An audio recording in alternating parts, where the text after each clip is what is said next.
Today we're going to be talking about square root functions. Now, remember back at the beginning of the year when we discussed parent functions and what they look like. And remember, the square root function looks like half of a sideways parabola.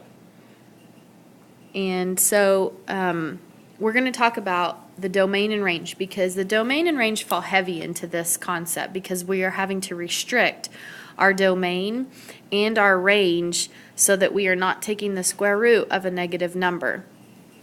And so just remember that. You cannot take the square root of a negative number.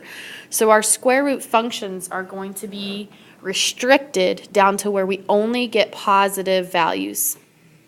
And so let's begin by the domain of our square root function. Now, our square root function is y equals the square root of x. Its inverse is a square. The opposite of a square root is a square. And so I went ahead and included the parabola, the y equals x squared, which is the unit that we just finished learning about. Now, we're going to focus mostly on this square root function.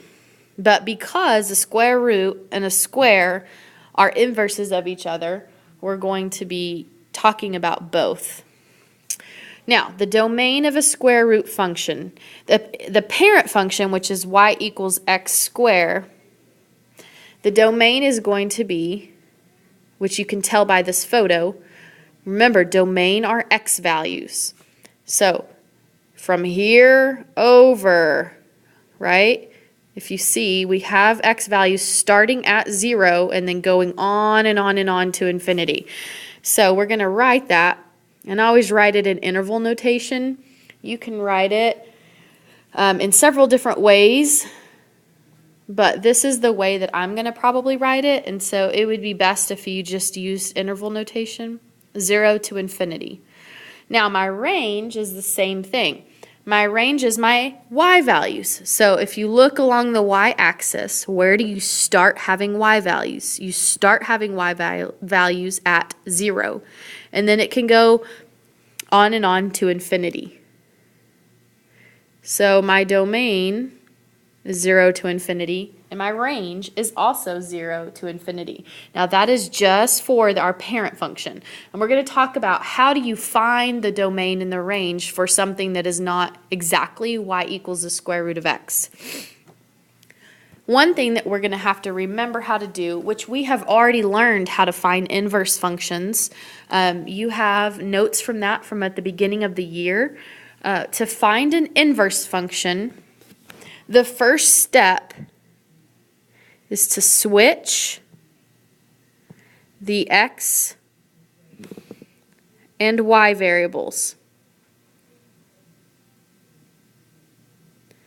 So,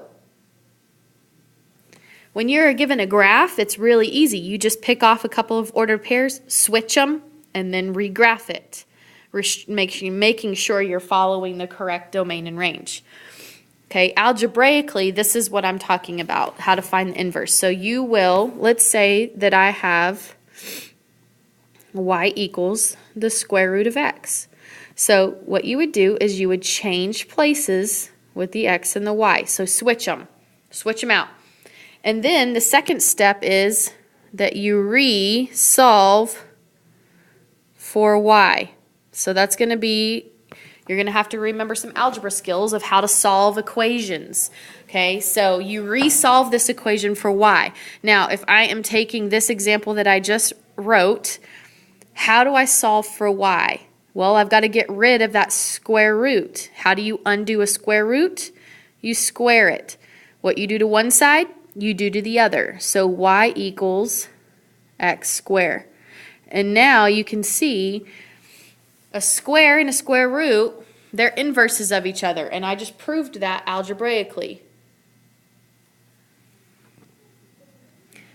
All right, so we're going to move on down to where we are going to be asked to write the inverse of the function, okay? And then we're going to give the domain and the range, and we're going to restrict our domain and range when necessary so that we create a function. So the problem is, let me go back up to this graph. If I had graphed out the other part of this graph, let's say it was there, and I do a vertical line test, which tells me if it's a function or not, it would not pass the vertical line test. And so that's what they're saying here, is that we want to make sure we restrict our domain and range so that we can make it be a function, so it passes the vertical line test. So if you're graphing it out, or you are looking at the domain and range values and you are getting it to where it is not going to be a function, then you have to restrict the domain. Now, again, you start by, how do you find the inverse? Well, this is y equals, f of x is the same thing as saying y. And so I've got 3x squared plus 7. You switch places with the x and the y. So this becomes x, and this becomes y. And then you resolve it for y. So my goal here is to get y by itself. How do you do that? You begin by subtracting 7. So I've got x minus 7 equals 3y squared. And then my next step is I need to divide out the 3. So let me come up here. I have so far x minus 7 over 3 equals y squared. I still have not solved for y, so I need to take the square root of both sides. So y equals the square root of x minus 7 over 3. That is the inverse. How do you note an inverse? Well, you use f of x, but you put a little minus 1. So f of negative 1 of x is x minus 7 over 3. And that's how you would do that. So I need to be able to tell the difference between your function and your inverse. And that's how, is by putting that little negative 1 in your problem. Now we have to move on to the domain and range. So how do you restrict a domain and a range when it's not just the square root of x and we know it starts and ends at 0? First off, what I'm going to do is I'm going to take whatever is underneath that square root, so x minus 7 over 3, and I'm going to set it equal to 0, because that is going to be the tipping point. Okay, if I set it equal to 0 and solve for the value that gives me 0, I can take the square root of 0, and so then I just need to make sure that I indicate it's all values above that point. So I am going to come over here, and I am going to set that equal to 0. And I'm going to solve. And I'm going to get the value that makes it become a 0. So here it's real easy. Cross multiply and divide. 1 times x minus 7 is x minus 7. 0 times 3 is 0.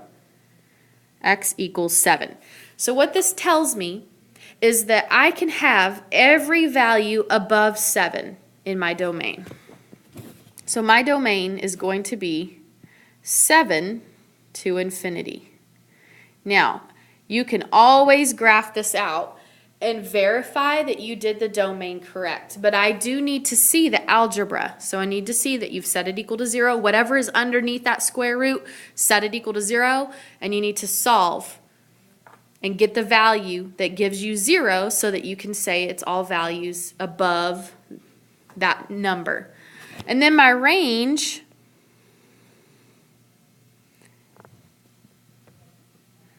is going to be 0 to infinity. Now, how do I know that? Well, for one thing, you can plug that whole equation, the square root of x minus 7 divided by 3, you can plug that into your calculator and see that on the graph that your y values start at 0 and go up. You can also know that if you remember back to where we talked about like transformations, adding and subtracting to make it move up and down the y, there is no number that is added or subtracted out to the side of this. Like for instance, if this had a +1 on it, then I know that it was shifted up 1 unit, which means that my range values start at 1. So Basically, what you can know is that your default range is going to start at 0 unless they have put in a vertical shift. And you'll be able to tell that by the equation if you remember those transformations. Okay, so that is how you find the domain and range. It's very, very important to make sure you answer the full question. So if you found the inverse but you don't give me the domain and the range, that is not going to get you full credit on your problem.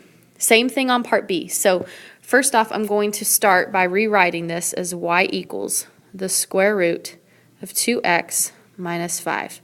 Switch your x and your y. So go ahead and switch places. And then you resolve for y. So my first obstacle in solving and trying to get y by itself is this square root. How do you undo a square root? You square it. So I'm going to do that to both sides. So I've got x squared equals 2y minus 5. Now what I'm going to do to solve for y is add 5 to both sides. So x squared plus 5 equals 2y. Divide out the 2, and you get x squared plus 5 divided by 2. So my final equation, and remember, you need to indicate to me your inverse. So use that little -1. X squared minus or plus 5 divided by 2. That is my inverse function. How do I know that? Because you put the little -1 on it.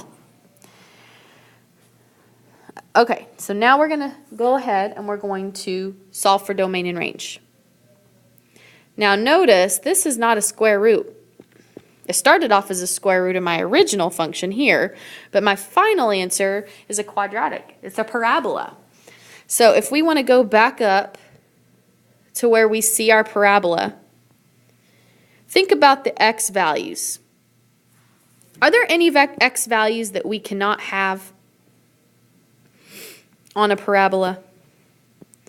And the answer there is no. We can have all values. So negative infinity to positive infinity.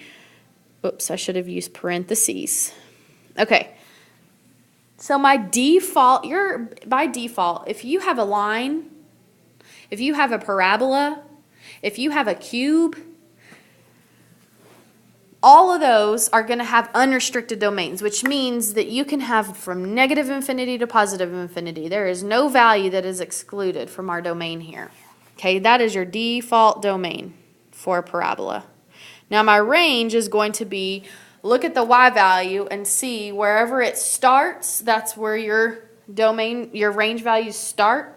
And then it goes up until infinity. So if you would like to plug this into the calculator and graph it out so you can see. Now I can tell that my range value is going to start at 5/2. See that? 5/2 is where my graph is going to start. And then it's going to stop at infinity. And I can include 5/2. So I'm going to use a bracket. 5/2 to infinity. And that is my domain and my range. Okay, again, you can use a calculator to tell you what that is. You can look at the equation based on what we know about transforming graphs. You know, this is the vertical shift up or down. So 5/2, I know it's been shifted up 5/2. So that's telling me where my range is starting. Okay, now we're moving down to where we're having to graph some of these. So first off, they give us a function.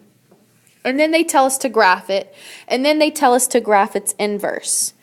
So what I'm going to do is I am going to plug this in to y equals and go to my table. So you will want to do the same. You'll want to plug in the equation, and then to get to your table, you know, you hit second graph.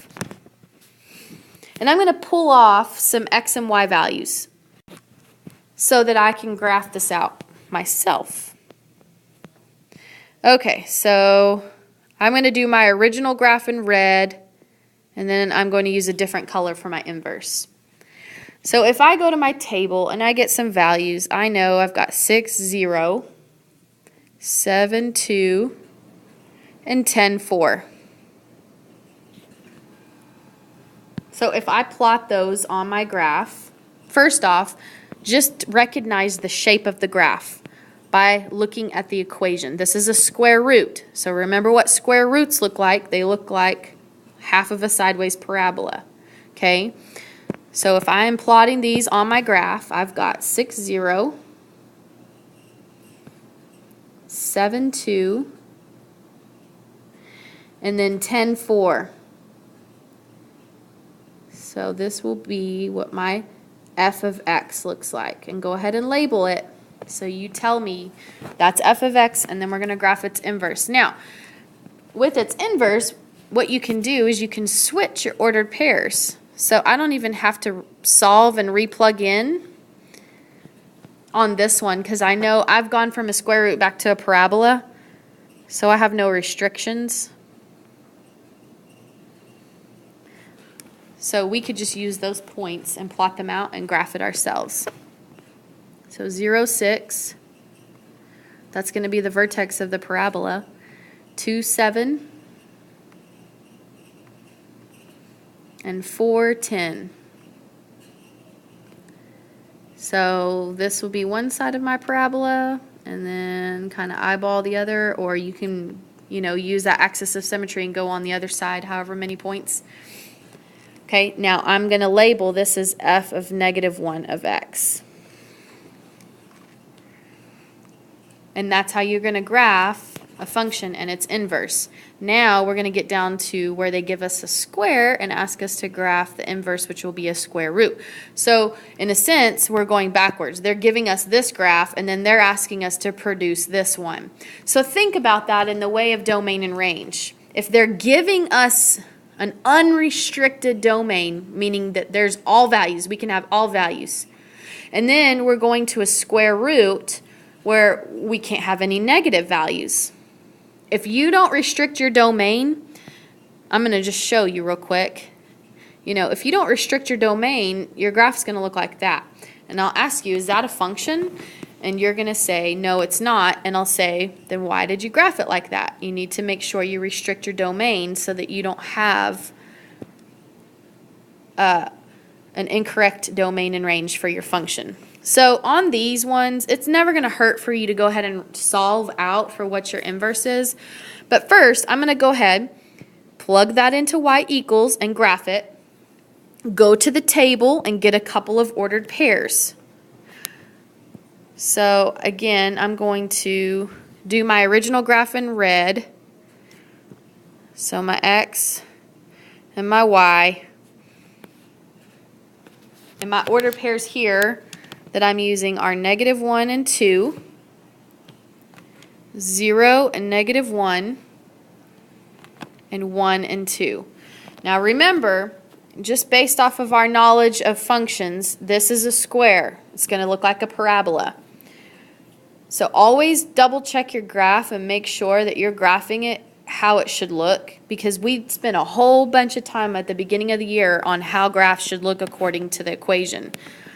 So make sure that you're double checking yourself and that you're graphing these correctly.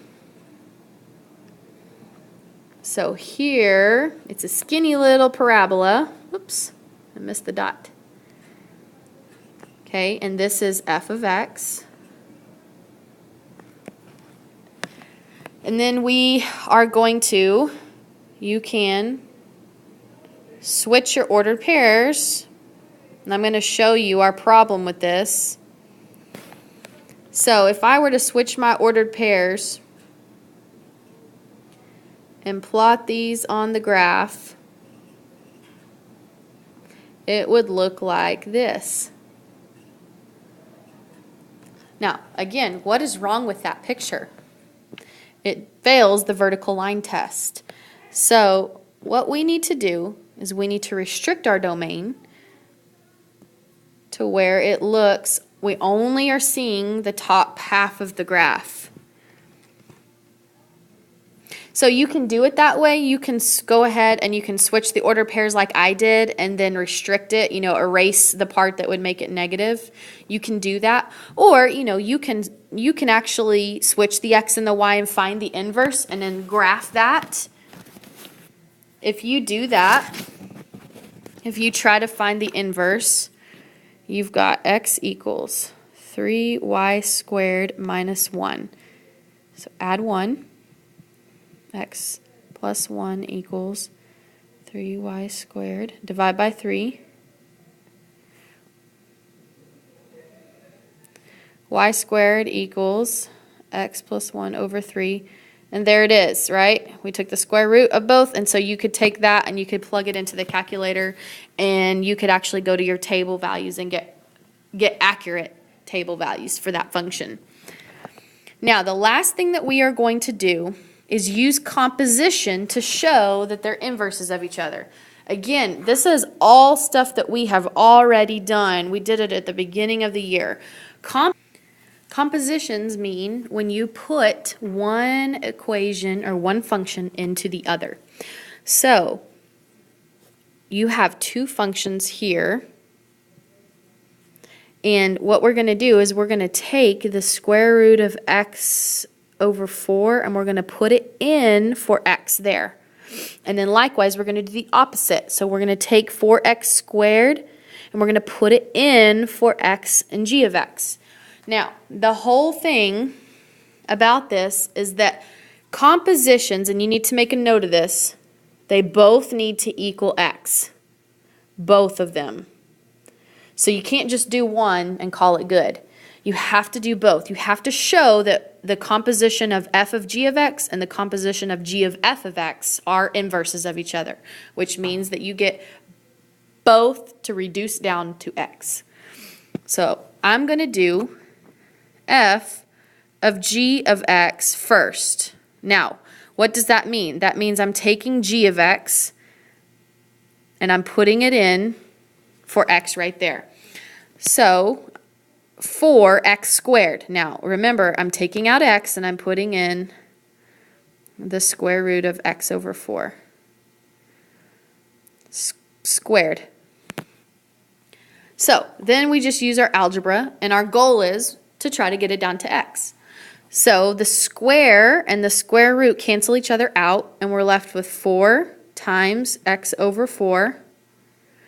And then the 4 and the 4 on top and 4 on bottom cancel each other out, and we're left with x. So far so good, right? F of g of x has turned out to reduce down to x. Now we have to do the opposite. So we're going to do g of f of x. What that means is that you're taking f of x, so we're taking this, and we're putting it in for x right there. So that means that in place of x, right here, I'm putting in 4x squared. So I've got the square root of 4x squared over 4. And then remember, your goal is to use algebra skills to reduce it down to x. So I'm going to cancel out my 4's. 4 over 4 is 1. It reduces down to just 1. So then I've got the square root of x squared. And my square root and my square cancel each other out, and you get x. So in the event that both of these reduce down to x, then they're inverses of each other. You have proven algebraically through composition that they're inverses of each other. If you get anything other than x on either one or both, then it will not be an inverse. And that should take care of our square root inverse domain and range.